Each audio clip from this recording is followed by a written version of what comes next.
কোন দলের? জনতা দলের নাম কি? বাকি ভাই কইছে কই প্লিজ আমি জনতার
আমাদেরকে লাথি মেরেছে আপা, আপনি সাক্ষী আছেন?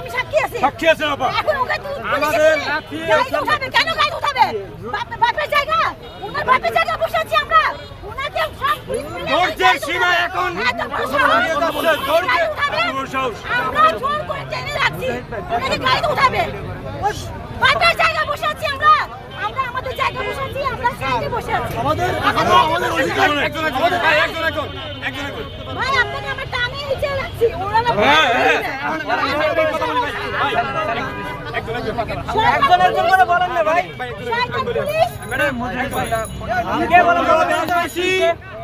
আজকে নির্বাচন কমিশনের সামনে অবস্থান নিচ্ছি সকাল থেকে।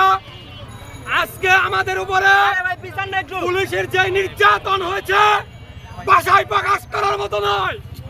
সুতরাং আমি বাংলাদেশ সলিউশন পার্টি থেকে দাবি তুলতে চাই, 143টা দল নিবন্ধনের জন্য এই নির্বাচন কমিশনে অ্যাপ্লাই করেছিল। এই 143টা দল থেকে 22টা দলকে প্রাথমিকভাবে যাচাই বাছাই করে তারা টিকিয়েছিল। আজ সেই 22টা দলকে নিবন্ধন দেওয়ার দাবিতে বাংলাদেশ সলিউশন পার্টি নির্বাচন কমিশনারের সামনে অবস্থান নিচ্ছে। সকাল থেকে পুলিশের অত্যাচারে আমরা ভাষায় প্রকাশ করতে পারবো না। পুলিশ ভোট পেয়েছে কিনা আমাদেরকে লাথি মেরে এই রাস্তায় ফেলে দিচ্ছে। আমরা আজ রাজপথে এই 5ই আগস্টের পরে আজকে সবচেয়ে বেশি অপমানিত বোধ করছি, এবং 5ই আগস্টের পরে এরকম নির্মম ঘটনা একটা হয় নাই।